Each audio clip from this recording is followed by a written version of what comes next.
ఆస్ట్రేలియాతో one day series కు ముందు BCCI selection committee కీలక నిర్ణయం తీసుకుంది.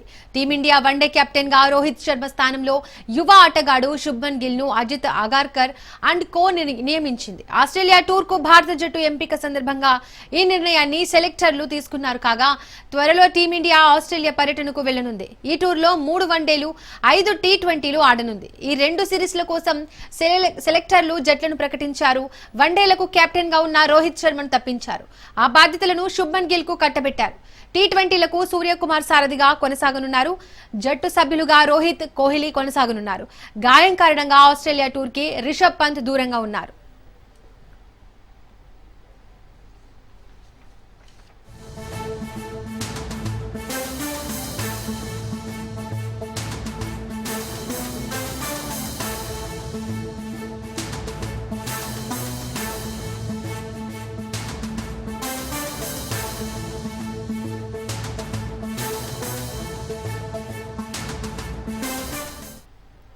ఇదే అంశానికి సంబంధించి మోర్ అప్డేట్స్ మా ప్రతినిధి రత్నకుమార్ అందిస్తారు. రత్నకుమార్,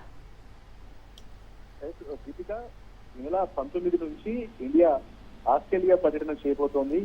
యొక్క మ్యాచ్లకు సంబంధించి కూడా టీమ్స్ ను ఎంపిక చేసింది బీసీసీఐ. ఇందులో 3 వన్డేలు జరగబోతున్నాయి. అలాగే 5 టీ20 మ్యాచ్లను ఆడబోతోంది ఇండియా ఆస్ట్రేలియాతో. ఇందులో భాగంగా మొదటిగా 19వ తారీఖు నుంచి వన్డే మ్యాచ్లు జరగబోతూ ఉండగా వీటికి సంబంధించి స్క్వాడ్ ను కూడా ప్రకటన చేస్తుంది. ఇందులో శుభ్మన్ గిల్ కు బాధ్యతలు కెప్టెన్ గా బాధ్యతలు అప్పగించడం జరిగింది. అలాగే శ్రేయస్ అయ్యర్, చాలా గ్యాప్ తర్వాత శ్రేయస్ అయ్యర్ కు గతంలో ఐపీఎల్ లో అత్యంత పటిష్టమైనటువంటి ప్రతిభ కనపరిచి మ్యాచ్లను డిసైడ్ చేయగలిగినటువంటి శ్రేయస్ అయ్యర్ కు మధ్యకాలంలో టీమ్ లో చోటు దక్కట్లేదు అన్నటువంటి విమర్శలు ఎక్కువైనటువంటి నేపథ్యంలోనే ఇప్పుడు ఎట్టకేలకు శ్రేయస్ అయ్యర్ ను ఆస్ట్రేలియా పర్యటనలో వైస్ కెప్టెన్ గా నియమించడం జరిగింది. శుభ్మన్ గిల్ కెప్టెన్ గా ఉన్నారు. అలాగే శ్రేయస్ అయ్యర్ వైస్ కెప్టెన్ గా నియమించడం జరిగింది. ఈ యొక్క వన్డే సిరీస్ కు సంబంధించి రోహిత్ శర్మ, అలాగే విరాట్ కోహ్లీ, అక్షర్ పటేల్, కేఎల్ రాహుల్ వికెట్ కీపర్ గా ఉండబోతున్నాడు. ఇక మరో ఆసక్తికరమైనటువంటి విషయం, తెలుగోడు నితీష్ కుమార్ రెడ్డికి ఈసారి వన్డే జట్టులో చోటు కల్పించడం జరిగింది. వాషింగ్టన్ సుందర్, కుల్దీప్ యాదవ్, హర్షిత్ రాణా, మహమ్మద్ సిరాజ్, హర్షదీప్ సింగ్, ప్రసిద్ధి కృష్ణ, ధ్రువ్ జురెల్, యశస్వి జైస్వాల్, ఇది ఆస్ట్రేలియాతో ఈ నెల 19 నుంచి జరగబోతున్నటువంటి వన్డే సిరీస్ కు సంబంధించి 3 వన్డేల సిరీస్ లో ఆడబోతున్నటువంటి ఇండియన్ స్క్వాడ్ గా బీసీసీఐ తెలియజేసింది. ఇక వన్డే సిరీస్ కంప్లీట్ అయిన అనంతరం టెస్ట్ ఇటు టీ20 ఆడబోతోంది. 5 టీ20లు ఆడబోతోంది. వీటికి సంబంధించి ఇక ఎప్పటిలాగానే సూర్యకుమార్ యాదవ్ ను కెప్టెన్ గా ప్రకటించడం జరిగింది. ఇక ఈ టీ20s లో శుభ్మన్ గిల్ కు వైస్ కెప్టెన్ బాధ్యతలు అప్పగించారు. ఇక ఇందులో హిట్టర్స్ అయినటువంటి ఇప్పుడు రీసెంట్ గా జరిగినటువంటి ఏషియా కప్ లో అత్యంత పటిష్టమైనటువంటి ప్రతిభ కనపరిచినటువంటి ప్లేయర్స్ కు మరోసారి అవకాశం దక్కింది. అభిషేక్ శర్మ, తిలక్ వర్మ, నితీష్ కుమార్ రెడ్డి, శివం దుబే, అక్షర్ పటేల్, జితేష్ శర్మ, అలాగే వరుణ్ చక్రవర్తి, జస్ప్రీత్ బుమ్రా, హర్షిత్ సింగ్, కుల్దీప్ యాదవ్, హర్షిత్ రాణా, సంజు శాంసన్, రింకు సింగ్, వాషింగ్టన్ సుందర్. సో వీళ్లకు అవకాశం కల్పించడం జరిగింది. సో ఇది తర్వాత జరగబోతున్నటువంటి ఇప్పుడు ఈ నెల 19 నుంచి మొదలు కాబోతున్నటువంటి ఆస్ట్రేలియా పర్యటనకు సంబంధించి బీసీసీఐ ఎంపిక చేసినటువంటి వన్డే సిరీస్ కు సంబంధించినటువంటి స్క్వాడ్, అలాగే టీ20 సిరీస్ కు సంబంధించినటువంటి స్క్వాడ్ గా తెలుస్తోంది. Right Ratnakumar, thank you.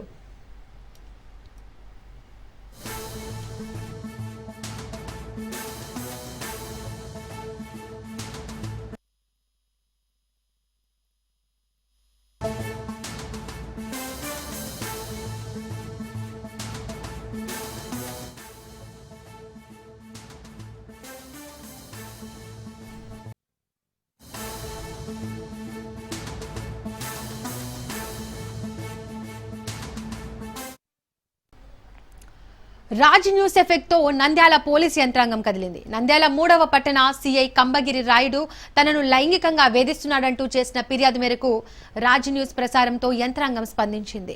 3 నెలల క్రితం ఓ బాధిత మహిళ ఇచ్చిన ఫిర్యాదుపై ఈ నెల 6వ తేదీన విచారణకు హాజరు కావాలని నంద్యాల ఏఎస్పీ నోటీసులు జారీ చేశారు.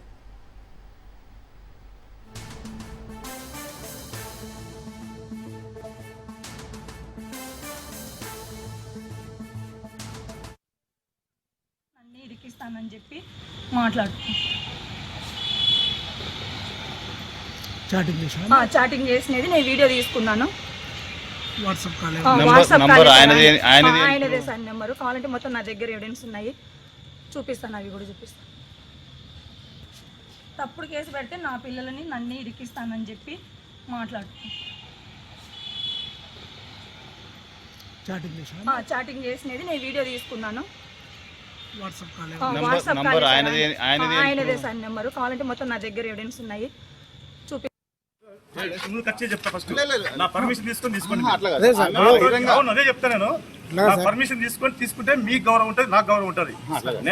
బహిరంగంగా ఆరోపణలు చేస్తాను కదా సార్, చెప్పండి సార్. పోలీస్ స్టేషన్ దగ్గర బహిరంగంగా పోలీస్ స్టేషన్ లోనే చెప్తుంది. ముందు నాకు నా పర్మిషన్ తీసుకొని స్టార్ట్ చేయండి. పర్మిషన్ తీసుకోవడం ఏముంది సార్, బహిరంగంగా ఆరోపణలు చేస్తుంది. దాని మీద అట్లా సార్ మీ అభిప్రాయం చెప్పండి. ఆమె ఓపెన్ గా చెప్తుంది కదా సార్, ఓపెన్ గా చెప్తుంది కదా, ఓపెన్ గా చెప్తుంది కదా సార్. మీకు ఏదన్నా కానీ ఎలిజిబిలిటీ ఉండి కూర్చొని మాట్లాడుకునే పద్ధతి ఉంటే సార్, ఒక మహిళ బహిరంగంగా మీ మీద ఆరోపణలు చేస్తున్నారు, అది వాస్తవం కాదని మీరు చెప్పండి సార్. మీ వివరణ ఇవ్వండి సార్. అంటే ఆరోపణలనే చెప్తాను. ఏమి డిస్కస్ చేసి మాట్లాడు. అది జర్నలిజం పాలిటిక్స్ సార్. అట్లా మేము చెప్పేది కూడా వినండి సార్. మేము కూడా లోపలికి రావాలని అనుకున్నాం. మీరు బయటకు అరుచుకుంటూ వస్తున్నాం. మీడియా వాళ్ళు బయట ఉండి చెప్పండి సార్, ఓపెన్ గా చెప్పండి. ఇప్పుడు ఓపెన్ గా చెప్పండి సార్, తప్పేముంది ఓపెన్ గా చెప్పండి, ఓపెన్ గా చెప్పండి సార్. సంబంధించి మోర్ డీటెయిల్స్ మా ప్రతినిధి మధు అందిస్తారు. మధు, నంద్యాల 3వ పట్టణ సిఐ కంబగిరి రాముడుపై మహిళలు లైంగికంగా వేధించారు అని చెప్పేసి మరొక మహిళ కేసు నమోదు చేయలేదు, తనను ఒక వ్యక్తి వేధించారని చెప్పేసి ఆరోపించడం కూడా జరిగింది. దీనిపైన రాజ్ న్యూస్ లో ప్రత్యేకంగా వేయడం కూడా జరిగింది. ఆ మహిళ రాజ్ న్యూస్ తో తమ సమస్యలు చెప్పుకోవడం కూడా జరిగింది. దీనికి నంద్యాల ఏఎస్పీ విచారణ కూడా చేపట్టారు. గతంలో 3 నెలల క్రిందట పీజీఆర్ఎస్ లో ఫిర్యాదు చేయడం జరిగింది. ఈ మహిళ 3 నెలల నుంచి పట్టించుకోకపోవడంతో ఆ మహిళ మీడియాను కూడా ఆశ్రయించడం కూడా జరిగింది.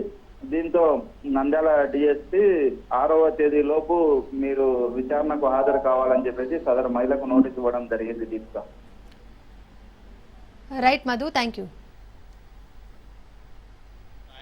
ఆయనదే సార్ నెంబరు. కావాలంటే మొత్తం నా దగ్గర ఎవిడెన్స్ ఉన్నాయి, చూపిస్తాను. అవి కూడా చూపిస్తాను. తప్పుడు కేసు పెడితే నా పిల్లలని నన్ను ఇరికిస్తానని చెప్పి మాట్లాడుతున్నాను.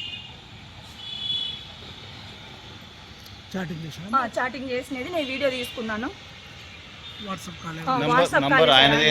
ఆయనదే సార్ నెంబరు. కావాలంటే మొత్తం నా దగ్గర. హైదరాబాద్ లో మరోసారి హైడ్రా యాక్షన్ లోకి దిగింది. కొండాపూర్ భిక్షపతి నగర్ లోని సర్వే నంబర్ 59లో హైడ్రా కూల్చివేతలు చేపట్టింది. ఇటీవల కోర్టులో ప్రభుత్వానికి అనుకూలంగా తీర్పు వచ్చింది. కోర్టు తీర్పు రావడంతో ఉదయం నుంచి కొండాపూర్లోని భిక్షపతి నగర్ లో అక్రమ నిర్మాణాలను కూల్చివేస్తున్నారు. 2.5 దశాబ్దాలుగా ఈ స్థలంపై వివాదం కొనసాగుతోంది. భారీ పోలీస్ బందోబస్తు మధ్య కూల్చివేతలు చేపట్టారు. హైడ్రా కూల్చివేతల్లో నివాసాలు కూల్పోయిన పేదలు, చిన్న పిల్లలతో నడి రోడ్డుపై మమ్మల్ని నిలబెట్టారని ప్రభుత్వం తమకు తగిన న్యాయం చేయాలని వేడుకుంటున్నారు. ఇక ఇదే అంశానికి సంబంధించి మరింత సమాచారం మా ప్రతినిధి రత్నకుమార్ అందిస్తారు. లోని భిక్షపతి నగర్ లో హైడ్రా కూల్చివేతలు చేపట్టింది. ఇవాళ ఉదయం తెల్లవారుజాము నుంచే సర్వే నెంబర్ 59లో దాదాపు 30 ఎకరాల భూమికి సంబంధించి కూడా ప్రస్తుతం అక్రమ నిర్మాణాలు చేపట్టారన్న ఉద్దేశంతో హైడ్రా అధికారులు ఇవాళ తెల్లవారుజామున భారీ పోలీసు బందోబస్తు మధ్య యొక్క కూల్చివేతల ప్రక్రియను చేపట్టారు. ప్రజెంట్ మనం కూల్చివేతలు చేసినటువంటి ప్రాంతంలోనే ఉన్నాం, భిక్షపతి నగర్. సో మనం ఇక్కడ విజువల్స్ లో కనిపిస్తోంది. ఇప్పటికే ఇక్కడంతా కూడా నిర్మాణాలు చేసుకొని గత కొంతకాలం నుంచి పేదలు నివసిస్తూ ఉన్నారు. గతంలో యొక్క భిక్షపతి నగర్ లోని 59వ సర్వే నెంబర్కు సంబంధించి ఇక్కడ ఉన్నటువంటి స్థానికులు కోర్టును ఆశ్రయించడం జరిగింది. స్థానిక రంగారెడ్డి కోర్టును ఆశ్రయించి ఈ భూములను తమకు అప్పగించాలన్నటువంటి విషయాన్ని కూడా వాళ్ళు తెలియజేశారు. ఆ సందర్భంలో స్థానికంగా రంగారెడ్డి కోర్టు వాళ్లకు ఈ భూములు పేదలకు ఇవ్వాలన్నటువంటి విషయాన్ని తెలియజేసిన తర్వాత ప్రభుత్వం దీన్ని సవాల్ చేస్తూ హైకోర్టు మెట్లెక్కింది. కోర్టుకి పై కోర్టుకు వెళ్ళిన తర్వాత ఈ భూమి ప్రభుత్వ భూమి అనేటువంటి విషయాన్ని ఆ కోర్టులు తెలియజేయడంతో ఆ ఉద్దేశంతోనే హైడ్రా అధికారులు ఇటీవల ప్రభుత్వానికి అనుకూలంగా తీర్పు రావడంతో ఇదంతా కూడా ప్రభుత్వ భూమి అంటూ కూడా ఇక్కడ ఉన్నటువంటి నిర్మాణాలన్నింటినీ కూడా కూల్చివేశారు. ప్రజెంట్ మనం విజువల్స్లో చూస్తున్నాం. ఇక్కడ ఆ పేదలు గుడిసెలు వేసుకొని నివాసం ఉంటున్నారు. ఇప్పుడు వాళ్ళందరూ కూడా ఒక్కసారిగా మనకి ఇక్కడ విజువల్స్లో కనిపిస్తుంది. హైడ్రా కూల్చివేతలు చేపట్టడంతో తమ సంబంధించినటువంటి వస్తువులన్నీ కూడా తీసుకుంటున్నటువంటి విజువల్స్ను కూడా చూస్తున్నాం. అయితే వీటన్నిటికి సంబంధించి కూడా ప్రస్తుతం హైడ్రా పనితీరుకు సంబంధించి ఒకవైపున ప్రశంసలు వ్యక్తం అవుతుంటే మరోవైపున భిన్నాభిప్రాయాలు కూడా వ్యక్తం అవుతున్నాయి. ఎందుకంటే పేదలకు సంబంధించి ఇటువంటి కూల్చివేతల ప్రక్రియ వాళ్ళు ఎక్కడెక్కడైతే నివాసం ఉంటున్నటువంటి నివాసాలను కూల్చివేస్తున్నటువంటి సందర్భంలో ఇటువంటి కూల్చివేతల ప్రక్రియ చేపట్టినప్పుడు ఇక్కడ నివసించే వాళ్లకు ఒక ఆల్టర్నేటివ్ చూపించాలి, వేరొక ప్రత్యామ్నాయం నివాసాలను చూపించాల్సింది పోయి వాళ్ళను ఉన్నపళాన ఇలా ఉన్నటువంటి నివాసాలన్నింటినీ కూడా కూల్చివేయడంతో రోడ్డును పడినటువంటి ఆ పరిస్థితిలాగే కనిపిస్తుంది. ఇక్కడంతా కూడా నిరుపేదలు అలాగే చిన్న చిన్న పిల్లలను తీసుకొని వాళ్ళంతా ఇబ్బందికరమైనటువంటి సిచ్యువేషన్ ఫేస్ చేస్తున్నారు. కొంతమంది ఇక్కడే నిర్మాణాలు చేపట్టుకొని బిక్కుమంటూ కాలం గడుపుతున్నటువంటి కొంతమంది ఫ్యామిలీస్ కూడా ఉన్నాయి. ఒకసారి మాట్లాడించే ప్రయత్నం చేద్దాం. అమ్మా, ఏం చెప్తారు ప్రస్తుతం ఈ హైడ్రా ఇటు కూల్చివేతలకు సంబంధించి? ఇప్పుడు ఇక్కడే మీ ఇల్లు ఎంతకాలం నుంచి ఉంటున్నారు, ఏం చెప్తారు? నేను నుంచి ఇక్కడే ఉన్నాం సార్, ఇక్కడే ఉన్నాము.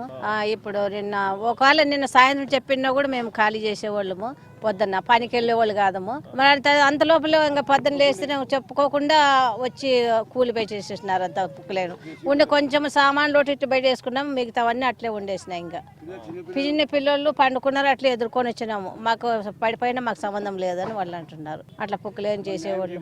మాకు ఏదన్నా ఒకటి ఏడన్నా స్థలం చూసుకునే వరకన్నా వాళ్ళు ఒక గంట కూడా టైం ఇవ్వట్లేదు.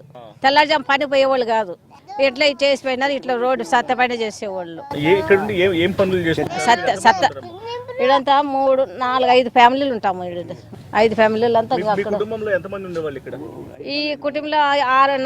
5 మంది ఉంటారు. ఈ కుటుంబంలోన అక్కడ గృహంలో 2 ఉంటారు. ఇక్కడ వచ్చేసి 6 మంది ఇక్కడ ఉంటారు. ఇక్కడ వచ్చేసి 4 ఉన్నారు. పిల్లలు చిన్న పిల్లలు ఉంటారు. అంతమంది ఎట్లా వెళ్ళాలని తెలియదు. ఇప్పుడు అక్కడెక్కడ చూసుకుంటున్నారు. అంత లోపల ఇక్కడ మీరు ఎత్తి పెట్టండి, అక్కడ పెట్టుకోండి, ఇదంతా క్లీన్ చేయాలి మేము అని వాళ్ళు చెప్పినారు. ఏదో స్థలం చూసుకునే ఎవరికన్నా అడుగుదాం అనుకున్నా కూడా లేదు. వెంటనే వచ్చేసినారు వాళ్ళు. మరి గతంలో మీ పరిసర చుట్టుపక్కల కూడా ఈ కూల్చివేతలు అయ్యి చేశారు కదా, మరి అప్పుడన్నా ఏమన్నా తెలిసిందా ఇట్లా త్వరలోనే ఇక్కడ కూల్చివే? అంటే మాకు తెలియదు సార్. అక్కడక్కడ చేస్తున్నారు కానీ ఏదో చేసుకుంటున్నారేమో అనుకుంటాం. అంతేగాని ఇక ఈ గల్లీలో వాళ్ళందరూ గుంపులు అక్కడ నిలబడి ఉంటే ఏమమ్మా ఇట్లా అంటే లేదు, ఇంట్లో చేసేకి వచ్చినారు అనే వాళ్ళు అంటుంటే ఇదేమలే స్థలములే అని అనుకున్నామా. మాకు ఒక మాట చెప్పినా కూడా, నిన్న నైట్ చెప్పినా కూడా పని చేసుకుంటుంటాం. సామాన్లు మొత్తం పొద్దున్న చెప్పినా కానీ మేము సాయంత్రం కల్లా కానీ మేము చేర్చుకుంటుంటే వేరే కాడ పిల్లలు ఉన్నారు. పిల్లలు పనుకున్నారన్న ఇంట్లో కొట్టాల్లో పనుకున్నారు. ఏకదమ్మ వచ్చినారు, గడిపి పారేసినారు. ఆ పిల్లలు ఉంటే ప్రాణాలు పోయినా మా సందులో అన్నారు. ప్రాణాలు పోతే వస్తాయన్న. ఇప్పుడు వర్షం వస్తుంది, వర్షం వచ్చినా కానీ మాకు మేము ఎక్కడ ఉండేకుంది. ఇది ఒక టైం అన్నీ కదా, మాకు టైం ఏమి అసలు. ఇప్పుడు పొద్దున వచ్చి చెప్పినా మేము సాయంత్రం కల్లా గడవుతారు పోతుంటే పిల్లలు ఉన్నారు. పిల్లలు దాని కింద చెక్కల కింద గుడిసెలో పనుకున్నారు. నిద్రపోయాము, పని పోయినాం రాత్రి అందరం. మేము ఇంట్లో ఉండము, నైట్ తిరుగుతాం పనికి. ఇంట్లో ఎవరు లేము. ముసలాం ఉంది, పిల్లలు ఉన్నారు. ముసలాం పట్టుకుంటుందా? ఆ సామానం బయటకు పెడతాదా? ఫ్యాన్లు పోయినాయి, అన్ని పోయినాయి. మా సామాన్లు మొత్తం తినే గింజలు కొనడానికి పోయినాయి. అన్ని మొత్తం పోయినాయి. అసలు ఏమో చేసుకున్నాము. మా సామాన్లు కానీ చీటీలు పని చేసుకున్నాం. ఆ పని చేసుకునే డబ్బులు చీటీలోనే ఉన్నాయి, పేపర్లు అన్ని పోయినాయి. దాంట్లో నెల పని చేసినవన్నీ అన్ని దాంట్లో అన్ని పోయినాయి. మాకు పనులు ఆసే పని చేసుకున్న డబ్బులు కానీ దాంట్లో పోయినాయి. ఆటోవి బ్యాటరీగా పెట్టుకున్నాం, బాబు కానీ పోయినాయి. బయట పెడితే ఇట్లా ఆటో పెడితే ఎవరైనా ఎత్తుకొని పోతారని ఇంట్లో పెట్టుకుంటాం. పోయినప్పుడు తీసుకొని పెట్టుకుంటాం దాన్ని మళ్ళీ ఆటోకి. అవి కానీ పోయినాయి దాంట్లో. ఇప్పుడు ఏం చేస్తాం? మేము ఎక్కడ పోవాలో మాకే తెలియదు. ఇప్పుడు మాకుండే స్థలం కానీ ఇప్పుడు టక్కుని వెళ్ళన్నా ఎవరిస్తారన్న మాకు? రోడ్డు మీద ఉన్నాం. ఇప్పుడు అన్నం తినే గింజలు కానీ వేసుకునే ఎండ కూర్చున్నాం, ఎండుకున్నాం. పిల్లలు చిన్న పిల్లలు. ఇప్పుడు వరుస చూడు మళ్ళీ ఏం చేయాలి సార్? మళ్ళీ అన్నం తినేది ఇప్పుడు ఎండ కూర్చొని తినాలా? ఆ పిల్లలకి ఎండ నీళ్ళు తాగేగా నీళ్ళు ఇవే. ఇప్పుడు చెప్పుకున్నాము, వాళ్ళేమో బాగా ఏసీలో ఉంటారు, చల్లకి ఫ్యాన్ల కింద అనుకుంటారు. మా వాళ్ళు పోవాల్సిందే. మేమేమి ఇవన్నీ తీసుకొని పోము. ఏదో పొమ్మంటే మేము పోతుంటే మాకు ఒక్కసారి అసలు టైం కానీ ఒకనట్లో రాను గడిపేసినారు. ఫ్యాన్లు అసలు ఎంత ఫ్యాన్ మేము డబ్బులు పెట్టుకునే ఫ్యాన్ అని తెచ్చిన ఫ్యాన్లు మొత్తం అన్ని విరిగిపోయినాయి. ఒక్క సామాన్లు మావి. ఇప్పుడు పనుకున్నాము, కరెంటు కావాలన్నా కరెంటువి అవన్నీ వైర్లు కానీ లేవు, అన్నీ పోయినాయి. ఇప్పుడు పోయి ఏడని ఉండాలన్నా స్థలం చిక్కులేదు. ఇప్పుడు ఆ రోడ్డు మీద ఉన్నాం మేము. ఇప్పుడు ఇది వస్తారు మళ్ళీ అన్ని ప్లాట్ఫామ్ నుంచి చేసుకుంటున్నాం. ఇట్లా ఏం న్యాయం కోరుతున్నారమ్మా మీరు? ఏ న్యాయం చేసినారు ఏ న్యాయం చూసిన వాళ్ళకే చేయాలి, ఇంకా చెప్పాలా. మాకు ఇంకెవరు చెప్పేది, ఇంకా చెప్పేవాళ్ళు కానీ మేము అడిగేంత మాకు లేదు. వాళ్ళే చూసిన వాళ్ళు మా మాట్లాడిన దానికి వాళ్ళకి తెలుసల్లా. ఏం చేయాలి సార్ మళ్ళీ మా పరిస్థితి ఇట్లా ఉంది, మళ్ళీ ఏం చేసేది. ఇంకా పిల్లలు మాకు చూడండి సార్, పిల్లలు ఆడపనుకుంటారు, రాత్రికి వర్షం వస్తే ఆడపనుకుంటారు. మేమంటే పనుకుంటాం లేదా, పిల్లలు చిన్న పిల్లలు అన్నం చేసే కన్నా మాకు కావాలి కదా. ఆ గ్యాస్ పొయ్యిలు కానీ ఇరిపోయినాయి, సిలిండర్లో ఒకటి మిగిలినది అంతే. ఇంకేమంటే కట్టెల పొయ్యి చేసుకున్నాం, ఆ కట్టెల పొయ్యిలు. అది మాకు న్యాయం కాలేదు, ఎవరు చేసేది ఇప్పుడు న్యాయం. తినేకి ఇప్పుడు కావాలన్నా కావాలి కదా, మాకు గుడిసాన్ని వేసుకునే కన్నా కావాలి కదా కట్టెలకు కానీ దానికి. ఓట్లు కానీ మళ్ళీ ఓట్లకు వచ్చినప్పుడు కాళ్ళు పట్టుకునేక లేదు, అట్టగానే వస్తారు. ఇప్పుడు మా పరిస్థితులు ఇట్లా ఉన్నప్పుడు ఎవరు కనపడరు. ఓట్లు వేసేటోళ్ళు ఎక్కడి నుంచే ఊర్లో పోయిగానే వేసేవాళ్ళు మేము. ఇక్కడ పోయి అప్పుడు కనపడతారు మనుషులు, ఇప్పుడు కనపడరు జనాలు.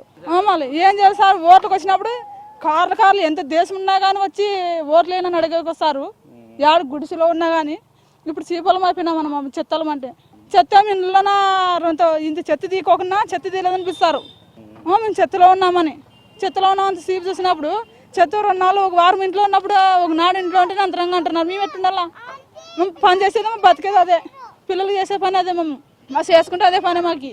వింటున్నాం కదా ఎంత విషాదంగా వాళ్ళ యొక్క గాథ అనేది ఉందో. కనీసం ఒక తమకు హెచ్చరిక లేదు, తమను ఇల్లు ఖాళీ చేయాలి, కూల్చివేయబోతున్నాం అనేటువంటి ముందస్తు సమాచారం లేదు. ఓట్లప్పుడు మాత్రం అందరూ వరుసగట్టి వస్తూ ఉంటారు, ఓట్లేయండి అని. ఆ పోలింగ్ స్టేషన్లు అనేవి ఎక్కడున్నా సరే మొత్తం కార్లు వేసుకొని వచ్చి తమను కార్లలో తీసుకొని వెళ్ళిపోయి ఓట్లు వేయించుకుంటారు. కానీ ఇలా తమకు ఇవాళ ఇబ్బంది ఎదురైంది అంటే మాత్రం పట్టించుకున్నటువంటి నాదుడే లేడు అనేటువంటి విషయాన్ని వాళ్ళందరూ తెలియజేస్తూ ఉన్నారు. ఇక మరోవైపు ప్రస్తుతం చిన్న చిన్న పిల్లలతో ఒక్కసారిగా తినే ప్లేట్లతోనే రోడ్డు మీద నిలబడాల్సినటువంటి పరిస్థితి ఏర్పడింది. అసలు ఎవరు న్యాయం చేస్తారు? ఒకవేళ ముందస్తు సమాచారం ఉంటే మేము వేరొక ఆల్టర్నేటివ్ ప్లేస్ చూసుకునే వాళ్ళం. ఆల్టర్నేటివ్ ప్లేస్ చూపించాల్సినటువంటి అటు అధికారులు, ప్రభుత్వమే ఇలా తమ నివాసాలను కూల్చివేసి ఉన్న పళాన మొత్తం అంతా ఇట్లా ఇబ్బందికరమైనటువంటి సిచ్యువేషన్ చేస్తే తమ పరిస్థితి ఏంటి అంటూ కూడా ప్రశ్నిస్తూ ఉన్నారు ఇక్కడ ఉన్నటువంటి పేద కుటుంబాలు.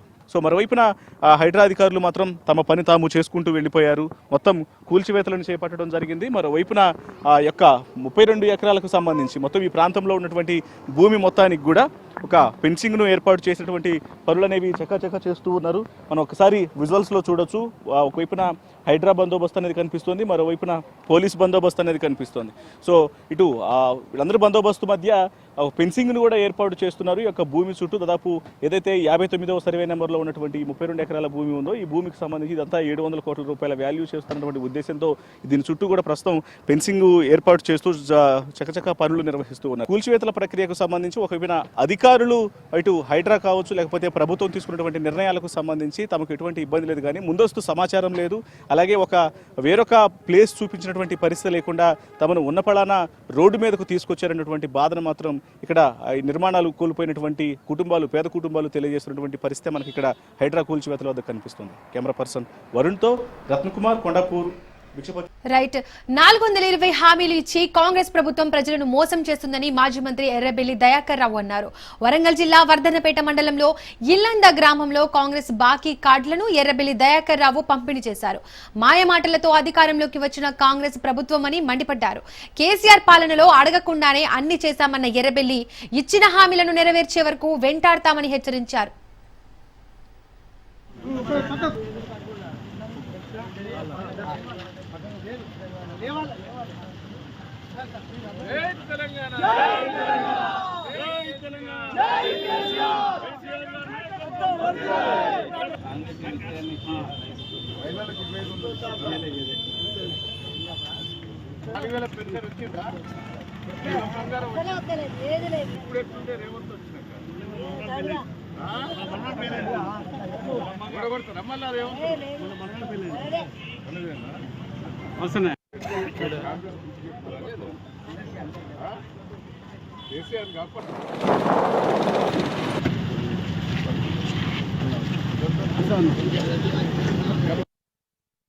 కళ్యాణ లక్ష్మి ఆ రోజు ప్రవేశపెట్టారు. దాన్ని జన మాయ మాటలు చెప్పి కులం బంగారం ఇస్తారని చెప్పి ప్రజల మోసం చేసి ఇంతవరకు ఏది లేదు. ఇప్పుడు పెళ్లిళ్ళు చేసుకోండి, ఒక నెల రోజులు ఆగండి, కులమ్మంగానే వస్తారని మోసం చేశారు. 2 ఏళ్ళైతే రైతు భరోసా, రైతు బంధు కార్యక్రమం ప్రవేశపెట్టారు, దాన్ని మోసం చేశారు. 2 సార్లు ఎగ్గొట్టి ఒక్కసారి ఇచ్చారు, అది బాకీ పడ్డది.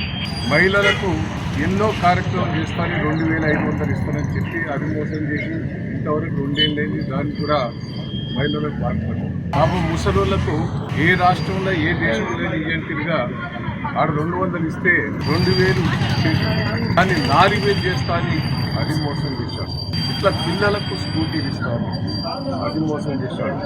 ఇన్ని మోసం చేసి రేవంత్ రెడ్డి అధికారంకి వచ్చింది కాబట్టి నేను ప్రజలందరూ కూడా ఇంటింటికి పోయి మహిళలను అడిగితే ఒక్కొక్కరు కూడా రేవంత్ రెడ్డిని ఓడగొట్టాలి, మళ్ళా కేసీఆర్ గారిని మళ్ళీ ముఖ్యమంత్రి తీసుకురావాలని నేను ప్రజలందరికీ రిక్వెస్ట్ చేస్తున్నా. ఈ స్థానిక ఎన్నికల్లో కూడా బుద్ధి చెప్పాలి కాంగ్రెస్ పార్టీకి. రేవంత్ రెడ్డి ఒక్క సీటు కూడా రాష్ట్రంలో రావద్దు.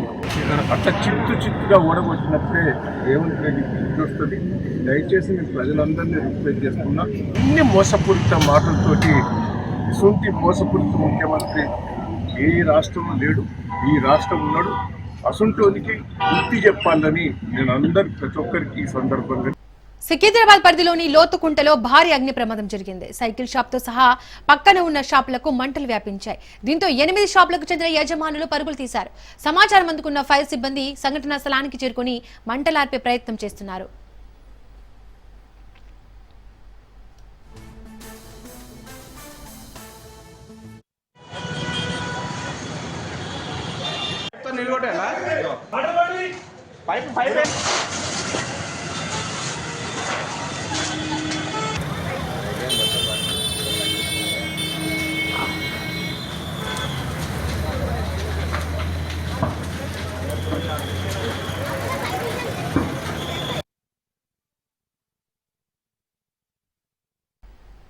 హైదరాబాద్ సరూర్ నగర్ చెరువు దగ్గర కలకలం రేగింది. అమ్మవారి విగ్రహాల నిమజ్జనంలో అపశృతి చోటు చేసుకుంది. అమ్మవారి విగ్రహాన్ని నిమజ్జనం చేస్తుండగా భారీ క్రేన్ గాల్లోకి లేచింది.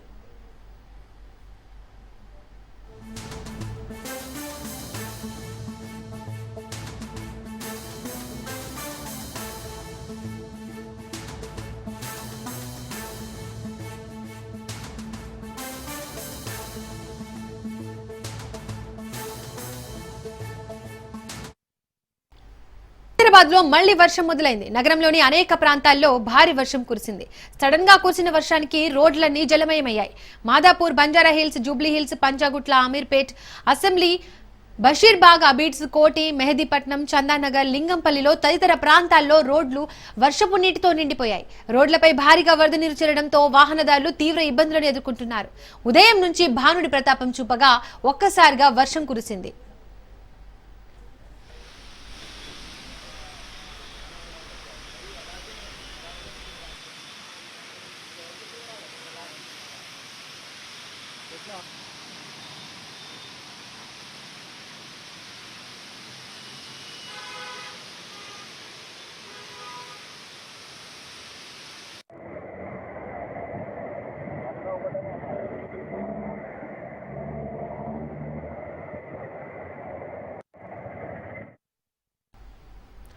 పేరు గొప్ప ఊరు దిబ్బ అన్నట్టు తయారైంది పీలేరు బస్టాండ్ పరిస్థితి. చినుకు పడితే చిత్తడిగా మారుతోంది.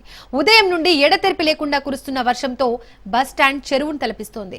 వర్షపు నీరు బస్టాండ్ ప్రాంగణంలో నిల్వ ఉండడంతో ప్రయాణికులు తీవ్ర ఇబ్బందులు ఎదుర్కొంటున్నారు. బస్సులోకి ఎక్కాలన్నా దిగాలన్నా కష్టతరమవుతోంది. ఈ సమస్యను పరిష్కరించేందుకు అధికారులు ఫైర్ ఇంజిన్ సహాయంతో నీటిని తోడే ప్రయత్నం చేశారు. ప్రతిసారి వర్షం పడితే ఇలాంటి సమస్యలే ఎదురవుతున్నాయని ప్రయాణికులు ఆవేదన వ్యక్తం చేస్తున్నారు.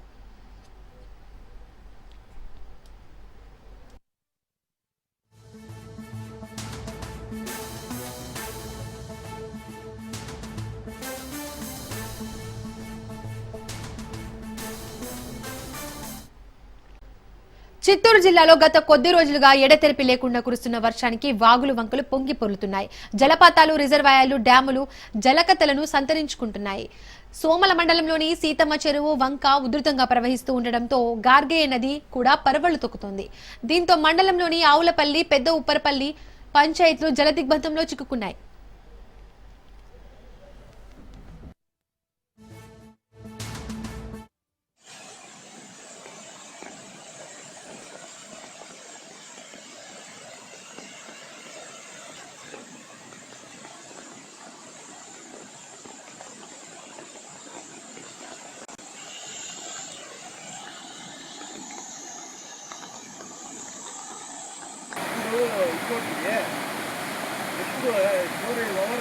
స్ట్రైట్గా రాకూడదు, రాసుగా రావాలి.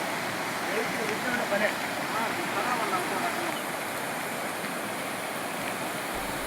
టెంపుల్ సిటీ తిరుపతిలో ఎడతెరిపి లేకుండా భారీగా వర్షం కురుస్తోంది. దీంతో లోతట్టు ప్రాంతాలన్నీ జలమయమయ్యాయి.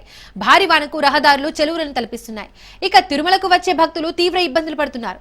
అనేక ప్రాంతాల్లో నీరు జామ్ కావడంతో ప్రజలు ఇళ్ల నుండి బయటకు వచ్చేందుకు ఇబ్బందులు పడుతున్నారు.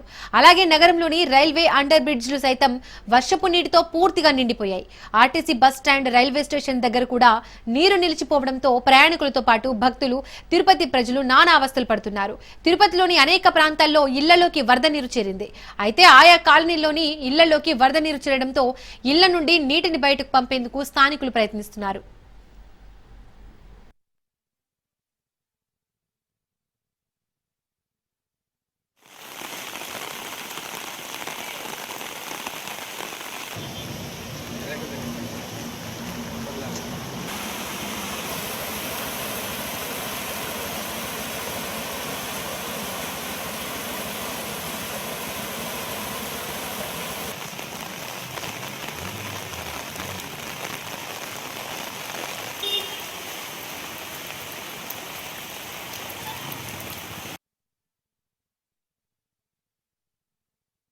తిరుమలలో భారీ వర్షం కురుస్తోంది. తిరుమల కొండపై ఎడతెరిపి లేకుండా వర్షం పడుతుండటంతో భక్తులు ఇబ్బందులు పడుతున్నారు.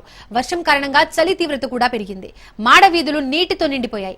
ఎడతెరిపి లేకుండా కురుస్తున్న వర్షంతో గోగర్భం, పాప వినాశనం, జలాశయం నిండుతోంది. నడక మార్గంలో భారీగా నీరు చేరింది. తిరుమలకు వచ్చే భక్తులను అధికారులు అప్రమత్తం చేస్తున్నారు. ఘాట్ రోడ్డులలో వాహనదారులు జాగ్రత్తగా ప్రయాణించాలని తెలిపారు.